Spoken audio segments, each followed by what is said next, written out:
My name's Andrew John Arthur. Thank you. Thank you, Mr. Arthur. When you're ready. I was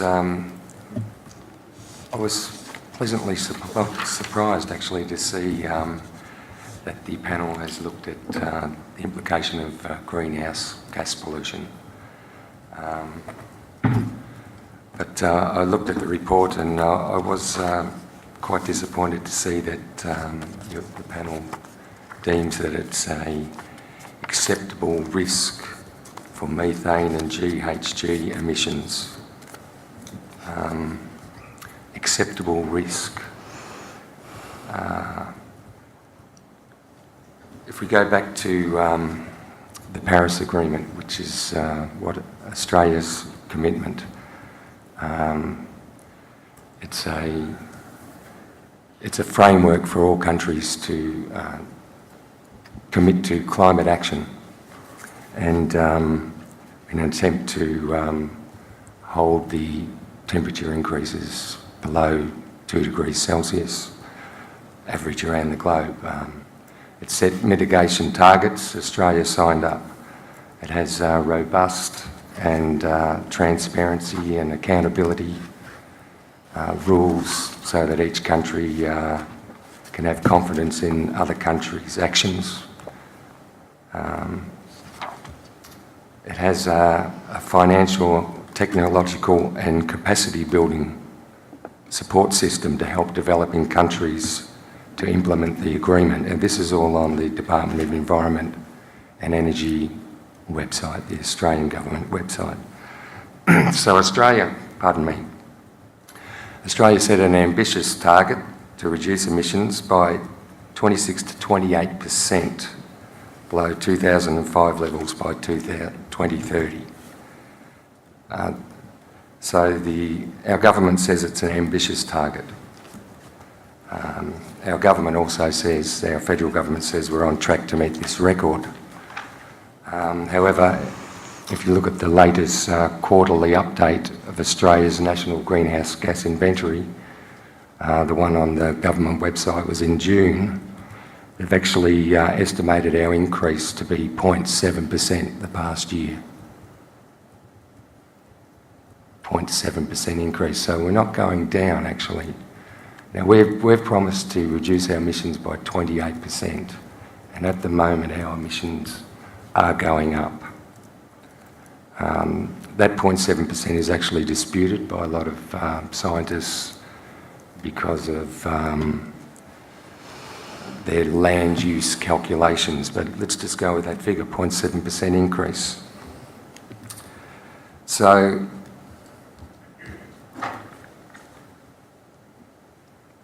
we were able to increase our emissions. That's what we're doing at the moment. The real figure is apparently around 4%.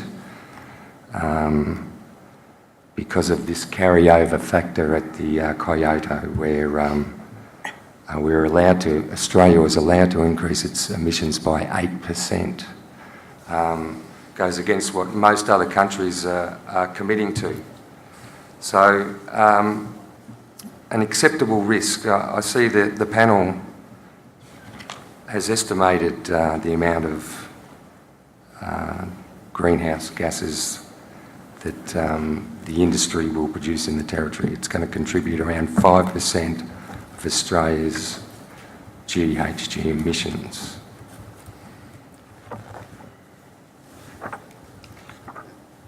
This is not an acceptable risk.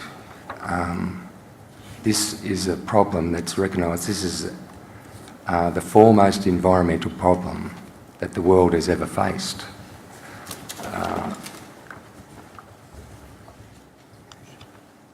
Any increase in emissions is unacceptable, and I would put it respectfully to this panel that it would be irresponsible to allow any increase of emissions. This gas industry is not an interim industry.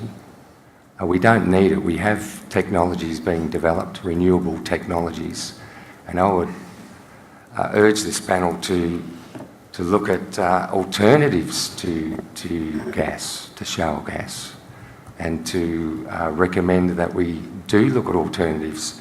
The Paris Agreement, the one that stands out for me, the last one, building financial, technological and capacity building for our near neighbours as well as Australia. So investing this multi-billion dollars in a fracking industry in the NT is not an interim measure, it's a long-term plan. It's going to increase our contribution to greenhouse gases, as the panel says, Australia's contribution by 5%, when we should actually be reducing our emissions by 26 to 28%. So I don't know how this can be considered a acceptable risk. And I haven't seen any justification for it, really, in the paperwork that's acceptable.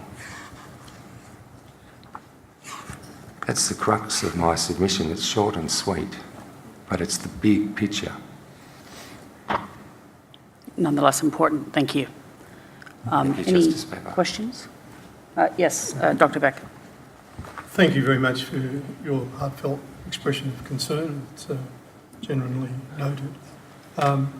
In terms of the greenhouse gas emissions, it is noted that in terms of Australia, gas production of electricity, this is going back to the Finkel report now, the gas production generated of electricity is projected to decline over the next 10, 15 years.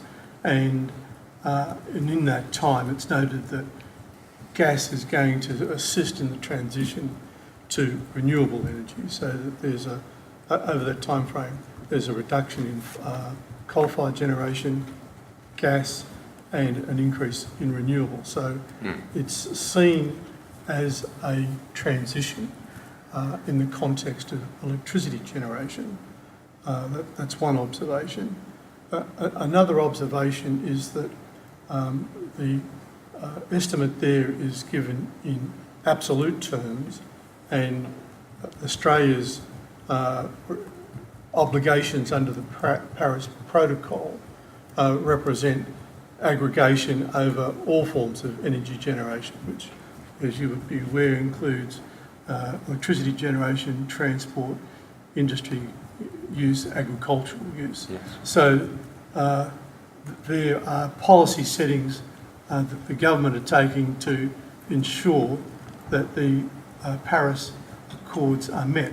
So it's difficult to look at, and this is part of the problem that we have, looking at one particular industry in isolation, neglecting what's happening in the rest of the Australian industry.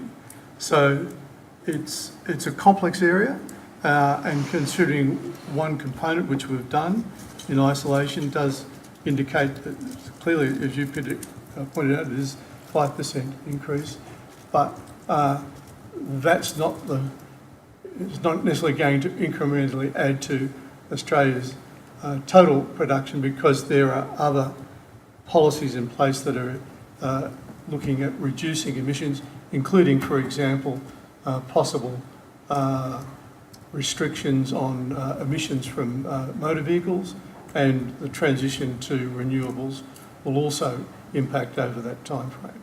So I understand your genuine concerns.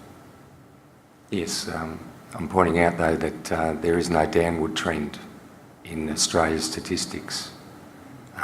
You're talking about it, but they're actually increasing.